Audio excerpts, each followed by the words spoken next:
Marjorie Calumbi, hoje no Nordeste Podcast, psicopedagoga, psicanalista e professora universitária. Prazer te receber aqui, Marjorie. Prazer é todo meu estar aqui hoje contigo para esse bate-papo gostoso. Falar sobre psicanálise, sobre as histórias do dia a dia, de quem está ali. Tu bate muito papo com pessoas pelo telefone, pela rede social, te incomodam muito, né? No consultório, isso. Na sala de aula. Então tem muita história para contar aqui. Tenho, sim, bastante. Então vamos começar. A casa é sua. Eu agora estou aqui em Recife, né? Eu me formei, na verdade, em São Paulo e morei os últimos 15 anos no Rio Grande do Sul, em Porto Alegre. E agora eu estou ficando mais tempo em Recife, mas eu tenho residência em Porto Alegre, então eu me divido entre Recife e Porto Alegre todos os anos. Faltou uma questão de colunista também, né? Eu tenho uma coluna na revista Símbolo e na Rede Plus Mais de comunicação, também gaúchos os dois. Inclusive na revista Símbolo, em 2015, eu ganhei a premiação de psicanalista do ano. Olha aí. Olha só. Não é pra qualquer uma, não. Já pensou? Nem teve jabá, né? É importante falar. E sala de aula, Marjorie? Vamos para a sala de aula. Né? Os fatos inusitados, aquelas perguntas que o aluno não deve fazer e termina fazendo.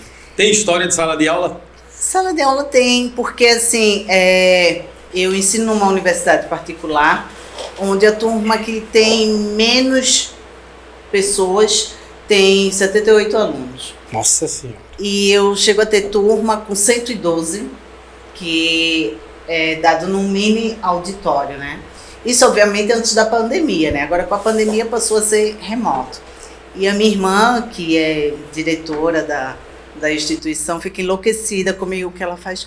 O que é que tu faz com esses alunos? Porque a gente precisa dividir as turmas. Sim. E quando eles sabem que vão para uma outra turma que você não vai estar ensinando, né? Porque a grade, graças a Deus, já está completa, ninguém quer ir. Então tem que ficar arrumando. E que fórmula é essa? Tem uma fórmula para isso? Eu creio que seja, todas as cadeiras que eu ensino são de psicologia. E quem estuda psicologia, né, com o privilégio de ter uma professora maluquíssima, já pega um pacote completo, né, já está ali estagiando na sala de aula, né? Eu acredito que seja isso. E como é teu comportamento em uma sala de aula com os alunos para ter esse... Tem que ter alguma coisa, Márcio. Tem que ter para você ter esse feedback dos alunos te procurarem e quererem fazer tua turma ser lotada, não é de graça. Eu acho. É espontânea a aula. Isso. Sala de aula é chato. Deveria ser, né? Todo mundo foge. Primeiro, teoricamente, assim, né? Teoricamente, né? Porque assim, eu sempre fugi muito de adolescentes.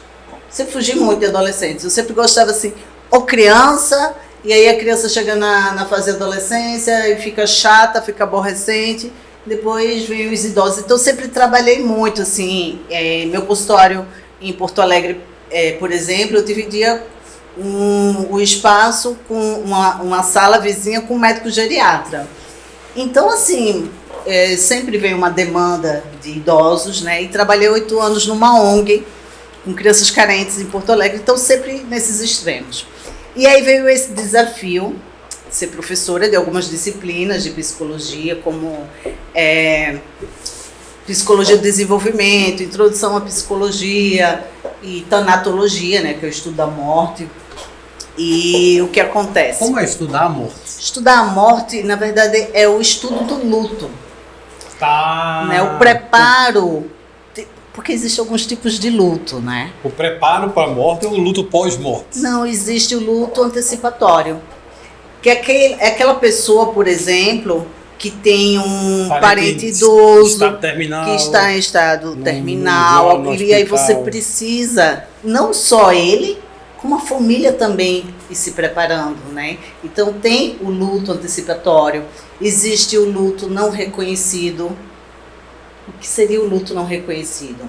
Eu tenho um bichinho de estimação, que eu amo mais do que muitos membros da família, ele morre, e eu entro numa tristeza enorme, e aí as pessoas dizem, porra, era só um cachorro, porra, era só um gato, né? É verdade. Ou vamos para uma situação polêmica. Eu sou amante, né?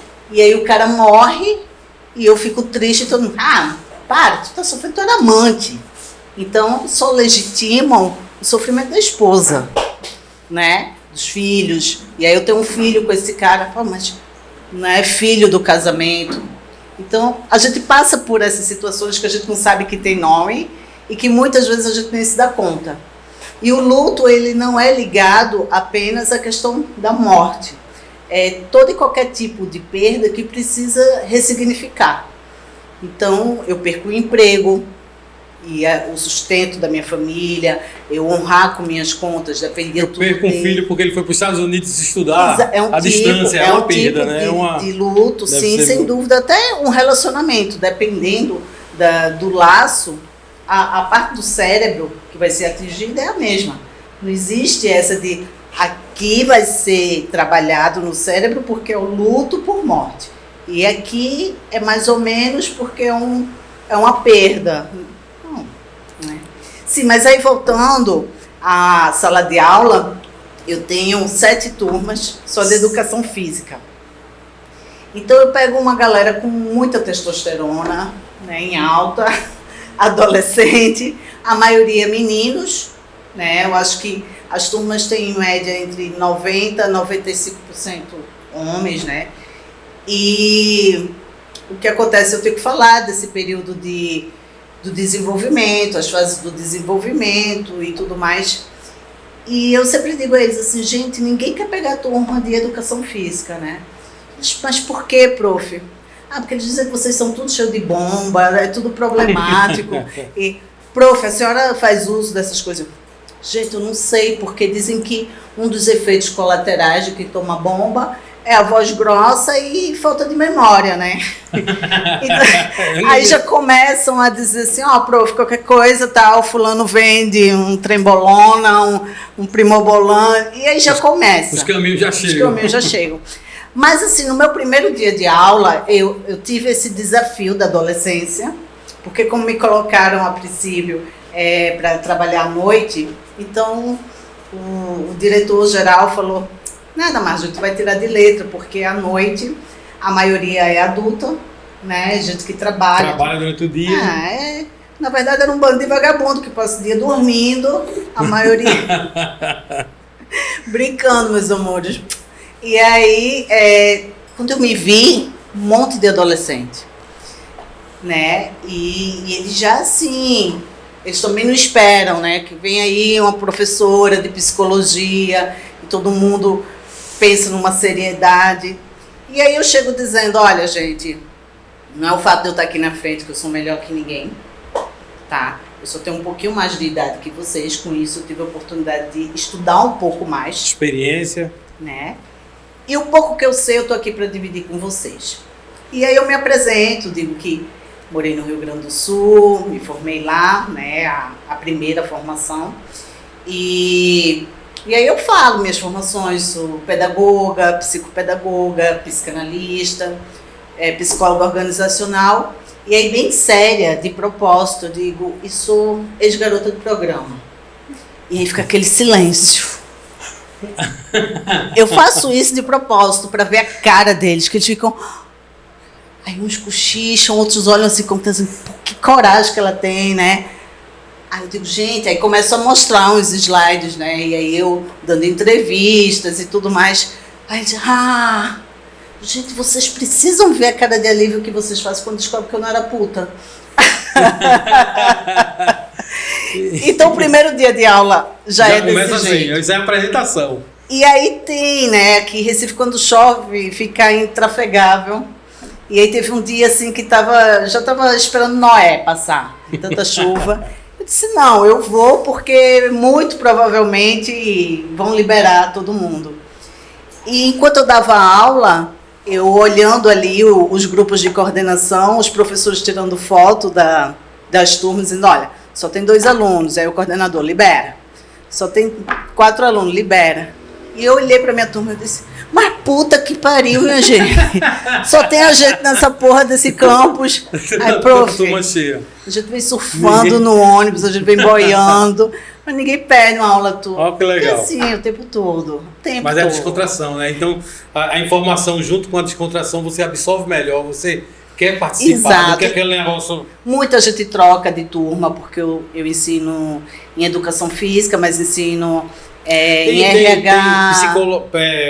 Aula de cadeira de psicologia ou tem alguma diretriz mais assim? Não, cadeira... Psicologia de... não sei como é que funciona. Introdução à psicologia, Tá. né? Aí a galera de RH Psicologia entra 1 e psicologia 2. Organizacional. Tá. Aí educação física, psicologia do desenvolvimento. E aí eu sempre conto, assim, eu sempre procuro contextualizar, né? Porque eu acho, como é uma universidade, assim, que tem as mensalidades mais baratas, então a gente abrange todo tipo de público, né? Então, às vezes, tem pessoas que não tiveram, assim, às vezes a gente até fica meio assustado, às vezes eles não têm o básico de informações de uma família mesmo, sabe? E aí vem a questão do desenvolvimento, e já é final de aula, assim, tarde da noite, e eu tenho meio que um tipo de Alzheimer, né? Eles têm que me lembrar o horário, aí ninguém me lembra o horário, e muita gente perde ônibus, perde tudo, mas ninguém me avisa que a aula flui.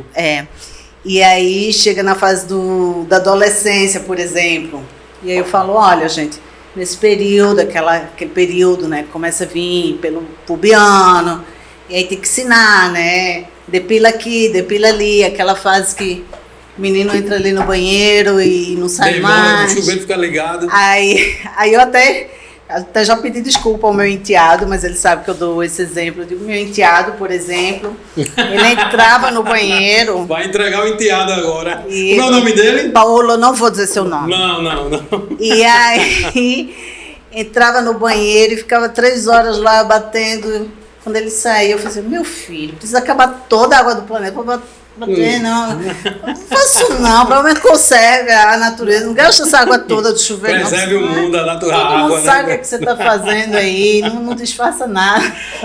Eu queria ver a cara dele na hora. Não, mas e aí a turma cai na risada, né? Tu não ia para uma aula dessa? Eu iria, modéstia à parte. Eu fiz educação física. E aí? Aí gostava muito da minha professora de psicologia, muito legal, muito boa. Muito legal também. A Adriana. Né? Olha só. Acho que era a Adriana, não me lembro. Michelle, é melhor que não lembre, né? Não consigo lembrar. Ela sabe que eu esqueço todo mundo. Agora, veja como você consegue prender a atenção. É porque a câmera não pega, nem eu vou virar a câmera. Mas olha os bastidores. Todo mundo sentadinho, olhando, prestando atenção.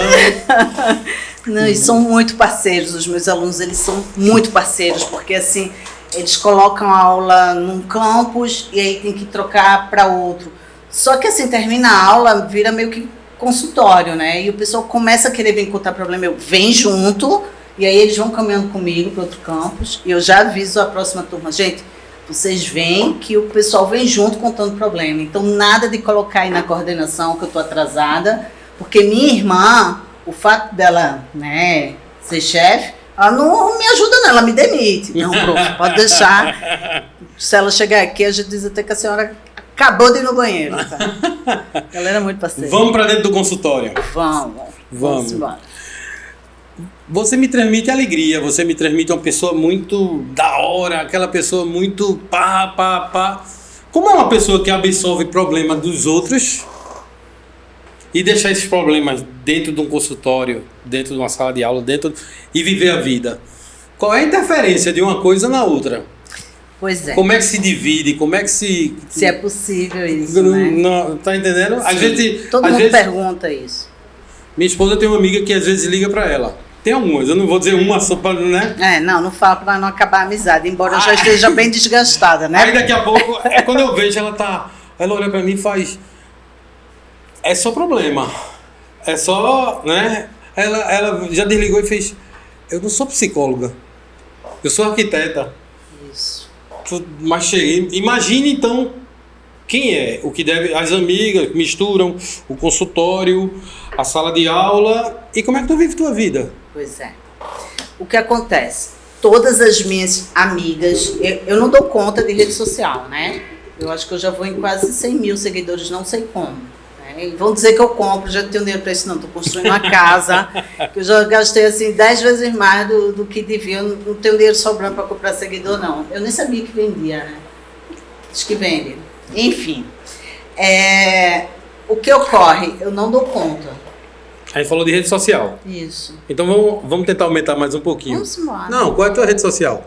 Marjorie Calumbi. E tem Marjorie Calumbi Psico, que é para eu poder fazer umas postagens, mas até minhas postagens é mais meme, sabe? Puxando para uma forma humorística. Mas isso é Instagram. Isso, Instagram. Marjorie Calumbi. Calumbi Marjorie com com Y. E Marjorie Calumbi Psico. Pronto. Segue aí na rede social. Sigam. Ela posta umas coisas legais lá, assim, de vez em quando ela bota um problemazinho lá, assim, como que diz, a solução é isso aqui. Isso. Estão falando isso aqui. É verdade. Eu andei olhando, né? Então, o meu Alzheimer não me permite lembrar do que estávamos falando aqui. Eu perguntei como era a divisão da questão de sala de aula, da questão do dia da pessoa, de Marjorie como si mesma, em relação aos problemas que estão em volta dela, e ela vai viver a vida que transmite alegria. Não sei, eu não posso dizer que é uma pessoa alegre, que eu não estou, mas transmite alegria. Para mim é uma pessoa muito forte. Sou, né?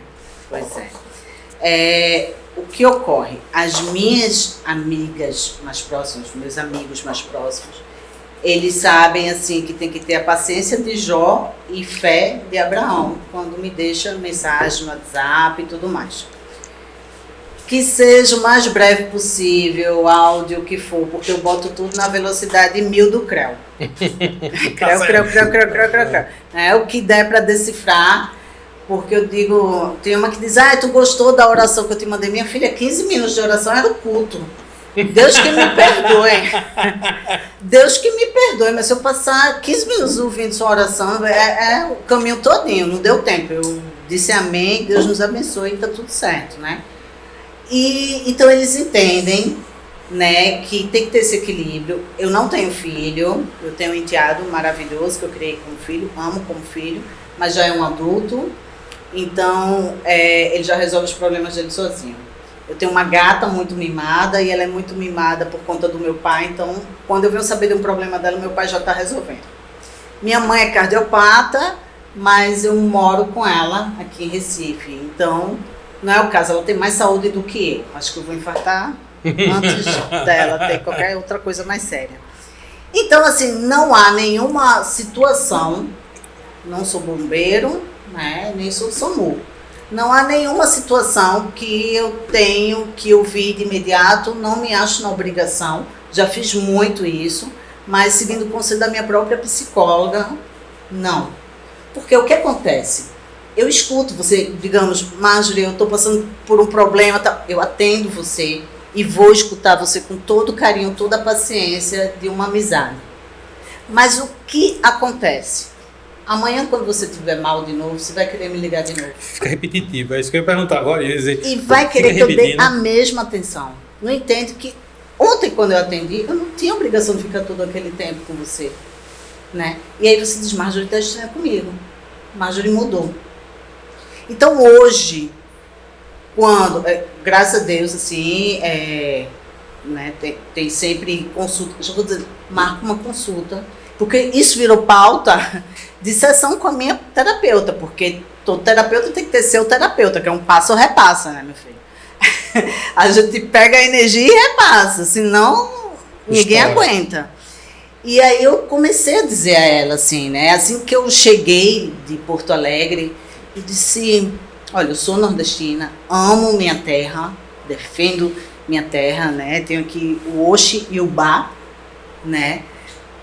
Tatuados. E eu disse, mas eu estou percebendo que eu ando me cansando das pessoas.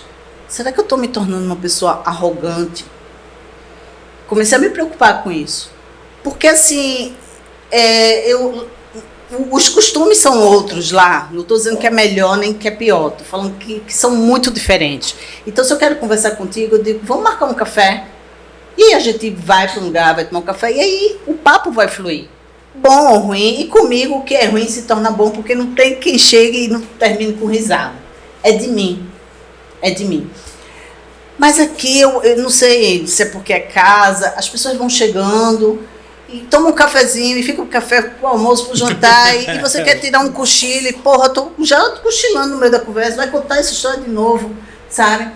E aí ela disse, não, Márcia, como ela também não é daqui, também assim, né? Ela tem a experiência de vir de um outro lugar, ela disse, não, é que as pessoas se sentem assim muito, todo mundo é muito família, então todo mundo se sente muito à vontade para chegar a hora que quiser, para ficar o tempo que quiser, e mesmo que a visita não tenha um propósito. Aí eu fiz, e o que é que tu faz? Ela disse, não, quando a conversa começa a se alongar, eu puxo o meu cartão e digo, marca uma consulta. Quem faz? Tu faz A isso? minha psicóloga. Aí sim. me deu um alívio. Mas, cara, não sou eu, né? Realmente tem essa pegada. Puxa, né? Atrai, né? E aí o que acontece? Quando vem a pessoa, Marjorie, que eu tô precisando. E às vezes, pô, não é nem a pessoa, diz, olha, é o filho do sobrinho do meu cunhado que tá. O que é que eu falo pra ele? É foda. Aí eu já dou uma lista de faculdades que atendem por valores acessíveis, de clínicas de valores acessíveis, sabe? Porque eu nem estou dizendo não, nem estou deixando essa pessoa desassistida. Eu digo que é possível fazer naquele momento de urgência, dou aquela aliviada, mas porque não tem como. Para quem tá em casa, você faz psicanálise, você faz acompanhamento. Eu faço terapia. Terapia. Faço. E para quem tá em casa e diz assim, eu nunca vou fazer isso aí. Eu acho uma pena. Né? Eu tenho um amigo que, assim, um amigo que está com 60 anos, eu não vou dizer quem é de jeito nenhum, porque ele até esteve por aqui. E sabe, às vezes a gente é muito amigo, né? E eu inevitavelmente percebo, eu acho que como um cirurgião, né? O cirurgião olha para você e fica pensando, eu podia puxar esse nariz para lá, puxar, né? Eu acho que tem disso, né? E eu, inevitavelmente, por mais que eu tente deixar o meu lado profissional para trás, sempre vem, né? Insegurança, talvez as palavrinhas assim. Então, às vezes eu digo, já pensou em fazer terapia? Não, nunca fiz. E agora, depois de velha, que eu não vou fazer mesmo. Eu fico, pô, e por que tá velho? Não pode ter qualidade de vida daqui para o que resta, né? Vai morrer quando? Né? Para ter uma qualidade de vida que você vê assim... eu tive uma paciente, ela japonesa, e já casada há muitos anos, né? E o japonês, ele é todo rigorosozinho, ela chega 2 horas antes da consulta dela e tudo mais. E aí a primeira vez que ela chegou indicada do médico geriatra. E aí ela fez, eu só vim porque já terceiro médico que manda eu ir. Mas assim, eu não sei o que conversar, e eu quero saber se lá da sala dele dá para ouvir o que eu estou falando. Eu fiz, olha, nesse momento ele está atendendo alguém. A gente consegue ouvir? Não. A mesma coisa. E se um dia faltar assunto, não se preocupe não, que não vai faltar não. Aqui não. Em menos de 3 meses, ela disse, Marjorie, se tem um arrependimento que eu carrego na vida, é de não ter começado a terapia há mais tempo. Porque ela se queixava do marido... meu marido beber e ficar idiota, começa a dançar. Ela já tomava uma espumantezinha, ela já estava dançando. E eu acho que se eles estivessem ainda em idade fértil, eles iam fazer mais um monte de japonesinho ali em Porto Alegre. Né? Porque até motel eles já estavam frequentando, casal que morava até em quartos separados, dormia em quartos separados. E ela disse, minhas filhas dizer que eu estou falante, inclusive eu tinha um despertador, avisando 10 minutos antes para terminar, senão ela ultrapassava. Então, assim, qualidade de vida. E quando eu vinha para Recife, ela se apavorava, que ela fazia, você vai me abandonar, como é que eu vou ficar? E a gente começou a fazer videochamada, terapia por videochamada, e quando terminava ela dizia, até que não ser ruim desse jeito, mas faltou o abraço, né? Então, eu acho que também, de repente, tem essa questão terapêutica, o abraço, acho que faz parte do pacote terapêutico. Eu fiz uma vez. Eu sou arredio.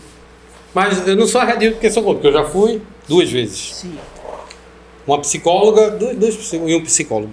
Em Minas, eu fui passar um período em Minas, aí fui para um psicólogo. Uma amiga minha, vai que ele é bom, pá. Aí eu tinha que voltar, depois de, acho que foi curto, 2 meses, 1 mês e meio. Aí eu achei muito interessante. Minha família fica pé da vida. Porque eu disse que eu fui e que eu terminei tratando ele. Eu falo isso brincando. Lógico. Mas eu falo isso brincando. Claro. Eu falo isso. Mas a gente tem que culpar alguém, né? Quando lá em casa eu dou uma estressada, eu digo logo que a culpa é da minha família. Porque no último dia ele sabia que eu ia ter que voltar. Ele sabia que era uma terapia com prazo de validade. Sim, era TCC, Cognitivo Comportamental, que geralmente tem um número de sessões pré-determinado. Não, eu fui porque eu quis e porque eu tinha que voltar para Recife. Questão de viagem, entendi. Não foi nada. De retorno, tá. Aí no fim, no último dia, né, ele fez, que pena que você vai embora.